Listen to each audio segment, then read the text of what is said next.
Hello दोस्तों, मेरा नाम है Abhishek Singh. Welcome to the vector family.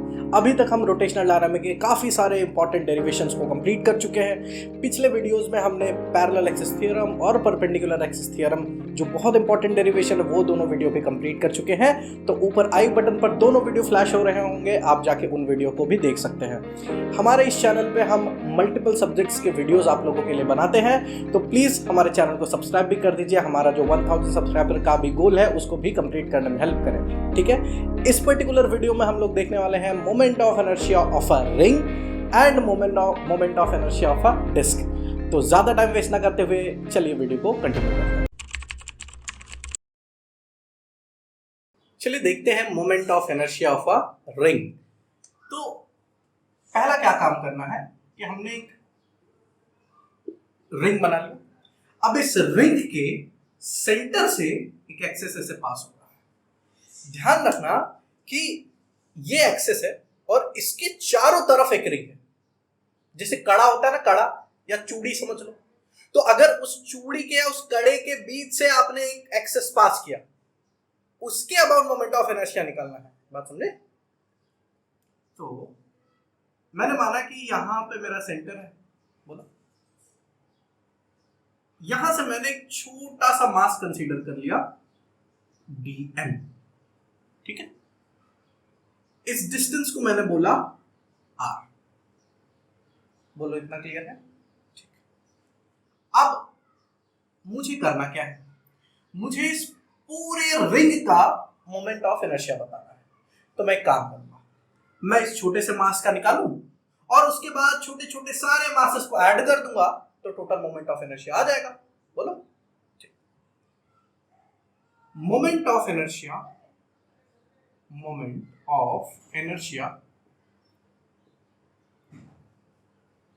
For dm mass, small amount of mass के लिए क्या हो जाएगा? यहां देखो, di is equals to dm mass into r square. Moment of inertia क्या होता है? mr स्क्वायर ना। तो मास है dm और r स्क्वायर। टोटल के लिए क्या करोगे? Integrate for total moment of inertia,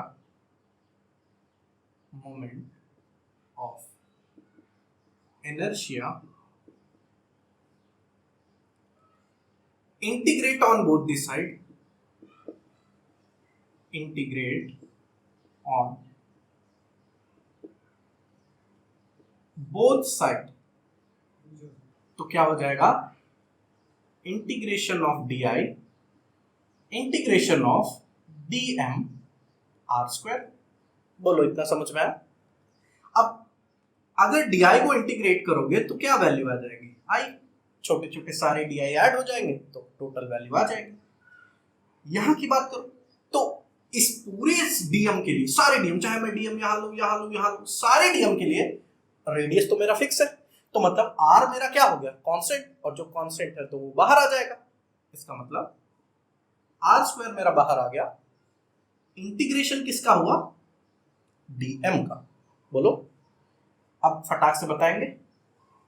जैसे यहां छोटे छोटे सारे di ऐड हो गए थे तो टोटल i हो गया था, वैसे ही सारे मास ऐड हो जाएंगे तो क्या हो जाएगा? टोटल मास हो जाएगा।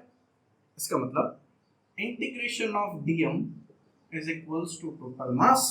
तो finally I is equals to mr square। ये है moment of inertia of a ring about an axis which is passing through its center of mass। ठीक। अब अगर मुझे एक ऐसे एक्सिस के अबाउट निकालना है जो इस सेंटर ऑफ मास, ये क्या है? अबाउट द सेंटर ऑफ मास, ठीक है। अब अगर मान लो मेरे पास एक ऐसा एक्सिस है जो यहां से जा रहा होता, बोलो, तो IC के अबाउट तो मेरे पास वैल्यू आ चुकी है, कितना? mr square. लेकिन अगर मुझे इस एक्सिस के भी अबाउट निकालना होगा तो कैसे निकालेंगे? तो ध्यान देना, हमारे पास सेंटर ऑफ मास के अबाउट आ चुका है वैल्यू mr स्क्वायर। अब इसके पहले वाले वीडियोस में मैंने आपको पैरेलल एक्सेस थ्योरम सिखाया हुआ है, ऊपर आई बटन पर क्लिक हो रहा है, जाके वो वीडियो भी देख सकते हैं। तो वो जो mr स्क्वायर है उसको हम पैरेलल एक्सेस थ्योरम के जो इक्वेशन है उसमें पुट करेंगे। अब ध्यान देना, क्योंकि पैरेलल एक्सेस थ्योरम तभी एक्ट होता है जब यहाँ पे सेंटर ऑफ मास से एक्सेस पास हो रहा हो, उसके पैरेलल एक दूसरा एक्सेस हो। तो ये डिस्टेंस भी क्या हो जाएगा बोलो, r। अब हमको पता है parallel axis theorem, axis theorem क्या होता है, I not is equals to IC plus MH square, यही होता है। हमको I नॉट के अबाउट ही निकालना है, तो हमने I नॉट पुट किया।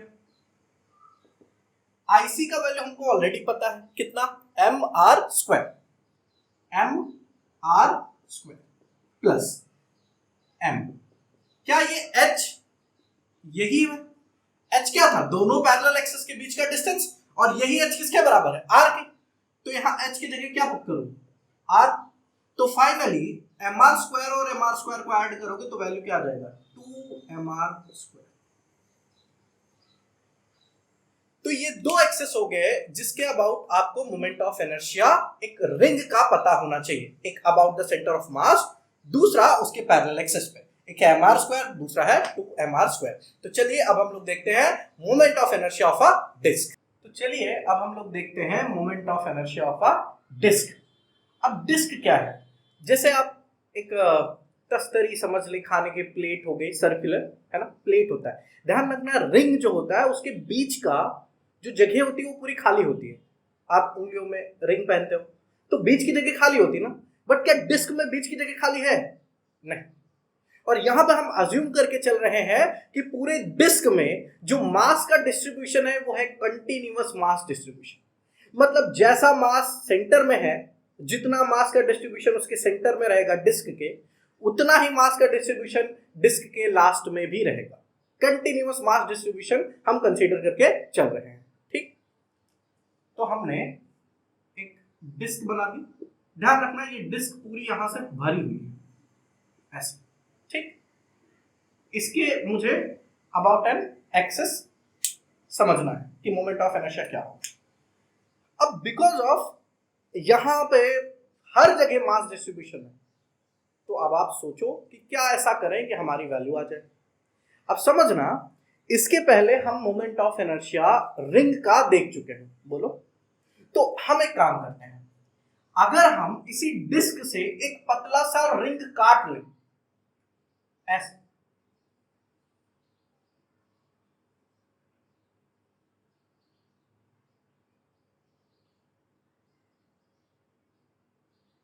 बोलो, ये जो रेड वाला पोर्शन है, मान लो मैंने एक पतला सा रिंग काट लिया है, ठीक। और अब समझना, यहां से लेके यहां तक का डिस्टेंस मैंने माना r, और यहां से लेके बाहर तक का डिस्टेंस माना कैपिटल R। बोलो आगे आगे। अच्छा, मुझे रिंग का मोमेंट ऑफ इनर्शिया तो पहले ही पता है ना। तो अगर मैं रिंग का मोमेंट ऑफ इनर्शिया निकालूं और उसको इंटीग्रेट कर दूं, कहां से कहां इंटीग्रेट करोगे, तो देखो ये है मेरा 0, और यहां से ऐसी बहुत सारी रिंग कट सकती है, छोटी सी रिंग, उससे बड़ी, उससे बड़ी, उससे बड़ी। तो अगर मैं सारी रिंग को ऐड कर दूं, रिंग का मोमेंट ऑफ इनर्शिया निकाला और उसके बाद 0 से लेके r तक इंटीग्रेट कर दूंगा, मतलब 0 से लेके r तक जितनी भी रिंग कटेंगी सबका मोमेंट ऑफ इनर्शिया ऐड कर दो, वही आपका डिस्क हो गया। इसका मतलब हम डिस्क का नहीं निकालेंगे, हम निकालेंगे रिंग का, और फिर उसको इंटीग्रेट कर देंगे 0 से लेके r तक, हमारा काम हो गया। पर्पस समझ में आया। चलिए, हमने कंसीडर किया है कि there is a continuous mass distribution, mass distribution कैसा है, कंटिन्यूअस। जितना मास यहां है उतना ही मास उसके एंड पर भी है। बोलो, अगर मास डिस्ट्रीब्यूशन सेम है, इसका मतलब इसकी सरफेस मास डेंसिटी सेम होगी? बोलो। जिसे आप पानी की बात करते हैं, अब पानी की डेंसिटी हर जगह सेम है ना, चाहे तुम पानी की एक बूंद लो या फिर पूरा समुद्र की बात कर लो। ऑफ कोर्स अब ये मुझे मत बोल देना कि समुद्र की खारे पानी की डेंसिटी थोड़ी सी ज्यादा होती है, हाँ पता है। ऐसा इमेजिन करो कि चलो नदी है, तो अगर आपके पास एक पीने वाला पानी है, मीठा पानी है, तो उसकी डेंसिटी 1000 kg पर मीटर क्यूब होती है। तो चाहे आप वाटर ड्रॉप की कंसीडर करेंगे, आप पूरे मास पूरे कंटेनर की कंसीडर करें, सबकी डेंसिटी सेम रहेगी। इसका मतलब यहां पर भी डेंसिटी क्या होगी इसकी? सेम। तो मैंने बोला कि डेंसिटी क्या होता है? Mass upon area. बोलो। जब टोटल मास और टोटल एरिया होगा तो भी डेंसिटी सेम होगी कि नहीं? और जब छोटा सा मास होगा और छोटा सा एरिया होगा तो भी डेंसिटी सेम होगी। ये है वो नदी जहां पर डेंसिटी सेम, और ये है वो पानी की बूंद जहां पर भी डेंसिटी क्या है? सेम। बोलो, इतना क्लियर है? अब आगे समझते हैं। क्या मैं एम, ये ए क्या होगा? टोटल एरिया ना, टोटल एरिया एक सर्कुलर डिस्क है, तो मैंने इसको एरिया क्या होता है डिस्क का, पाई आर स्क्वायर। तो इस एरिया को क्या लिखा? पाई आर स्क्वायर। आगे ये वाला थोड़ा सा समझने वाला पॉइंट है कि यहां क्या करेंगे कि डीए का वैल्यू कैसे निकालेंगे। अब डीए क्या है? ये जो मैंने रिंग बनाया है इसका मुझे एरिया निकालना है। कैसे निकालोगे? मुझे एक बात बताओ, क्या ये जो बाहर वाला तुमको आउटर लाइन दिख रहा है रेड में, देखो ये एक अंदर वाला आउटर लाइन और ये है बाहर वाला आउटर लाइन। तो ये जो बाहर वाला आउटर लाइन दिख रहा है ये एक सर्कल है। बोलो। यहां पर भी डी आर नाम का डिस्टेंस हो जाएगा, तो इसका पूरा सरकमफेरेंस कितना होगा? बोलो। 2 पाई आर। आप समझना ध्यान से। अगर मैं यहां एक छोटा सा मास कंसीडर कर लूं, ये बहुत इंपॉर्टेंट चीज है, यहां पे एक छोटा सा मास कंसीडर, इस चीज को जूम करके अगर मैं यहां बना दूं तो बोलो ये कुछ ऐसा हो गया। ये वाला हिस्सा जो इसका है ये है मेरा डी आर। बोलो। और ऐसे ही अगर मैं सारे रिंग का बोल दूंगा तो ये वैल्यू कितनी हो जाएगी? सरकमफेरेंस ऑफ अ सर्कल जो होता है 2 पाई आर। अब समझना ध्यान से। अगर मुझे इसका एरिया चाहिए तो कैसे निकालेंगे? 2 पाई आर मतलब लेंथ इंटू ब्रेथ। अरे बोलो यार, तो मतलब 2 pi R dot D are, ये हो गया मेरा लेंथ और ये हो गया ब्रेथ, तो 2 pi R dot D are. तो मतलब मैं डीए की वैल्यू क्या लिख सकता हूं? 2 pi R dot D R. बोलो, इतना क्लियर है? आ चुका है हमारा। अगर ये वैल्यूज हमको क्लियर हैं तो अब आगे बढ़ते हैं। हमको निकालना है moment of inertia of a disc. और ये कैसे निकलेगा? तो जैसा मैंने बताया, moment of inertia of a ring को हम क्या कर देंगे? इंटीग्रेट कर देंगे। कहां से कहां तक? 0 से लेके आर तक। 0 से लेके आर तक। ठीक, इतना कहानी क्लियर है? तो आई डिस्क क्या हो जाएगा? रिंग का मोमेंट ऑफ इनर्शिया देखो यहां क्या आएगा, मास मैंने छोटा सा लिया है तो डीएम आएगा। बोलो। साथ में क्या आएगा? आर स्क्वायर आएगा। इंटीग्रेट कहां से कहां करेंगे? 0 से लेके आर तक। अब समझना था से इंटीग्रेशन में यहां दिक्कत दिख रही है। क्या दिख रही है दिक्कत? मुझे बताओ कि नहीं तो डीएम के साथ एम हो, नहीं तो आर स्क्वायर के साथ डी आर हो, और हम रेडियस के रिस्पेक्ट में इंटीग्रेट कर रहे हैं, तो हमारा पर्पस क्या होगा कि आर स्क्वायर के साथ क्या आ जाए? डी आर आ जाए, तो हमारा इंटीग्रेशन इजी हो जाएगा। ठीक, इसका मतलब अब यहां पे ध्यान देना थोड़ा। अगर मैं इस रिलेशन को यूज करूं तो क्या मैं लिख सकता हूं डीएम इज इक्वल्स टू, ये पूरा टर्म उस साइड चला जाएगा, बोलो क्रॉस मल्टीप्लाई हो जाएगा, sigma 2 pi R dot D are. अरे बोलो यार, समझ में आया? मैंने इसका और ये रिलेशन यूज किया, क्रॉस मल्टीप्लाई कर दिया, तो डीएम की वैल्यू क्या हो गई? Sigma dot 2 pi R dot D are. अब समझ, क्या उस डीएम की जगह मैं ये वैल्यू पुट कर दूं तो हमारा काम हो जाएगा? चलिए देखते हैं। इज इक्वल्स टू, डीएम की जगह मैंने पुट किया sigma 2 pi R R square D R. बोलो समझ में आया? अब देखो एक आर यहां से आया और एक आर स्क्वायर हो गया, तो फाइनली ये क्या हो जाएगा, आर क्यूब हो जाएगा।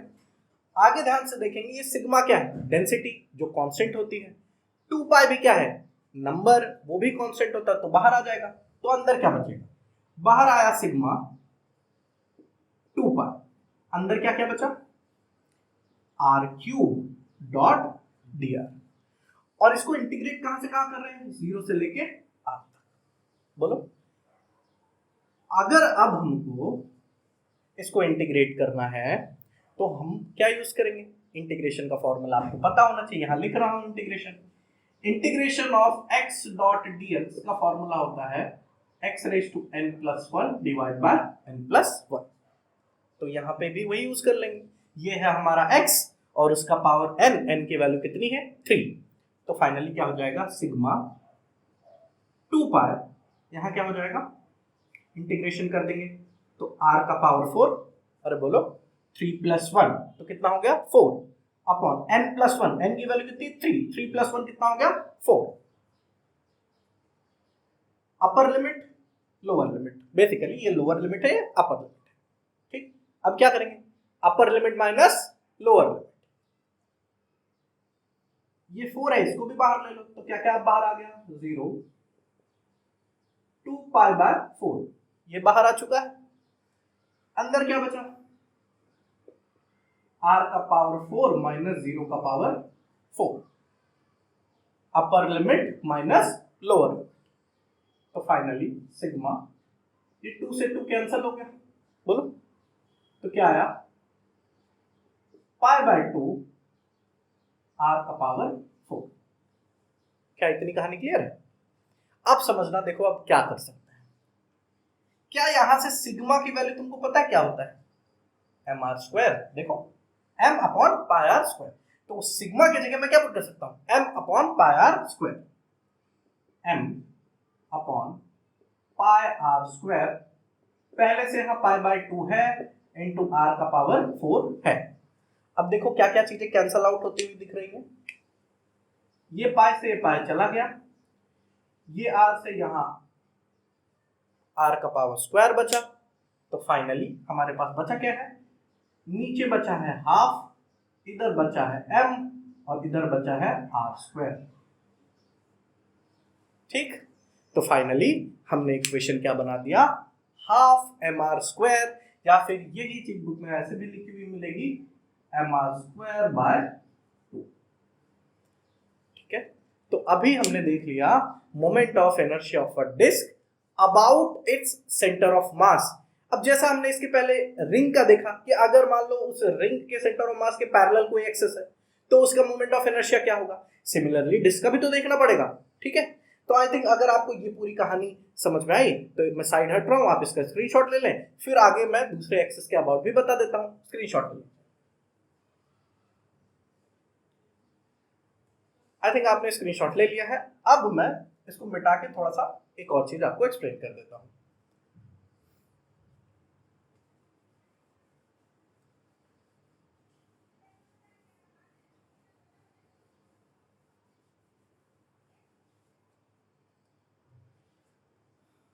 अब जैसे ये वाला जो एक्सिस था वो था आईसी, इसके पैरेलल मैंने एक्सिस बना दिया, बोलो तो अगर ये आईसी है तो इसको मैंने बोला आईओ।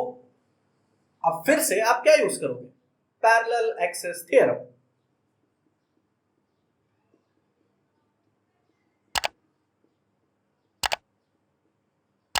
अब पैरेलल एक्सिस थ्योरम फिर से यूज करेंगे तो हमको पता है पैरेलल एक्सिस थ्योरम क्या है, बोलो I not is equals to I C plus M H square.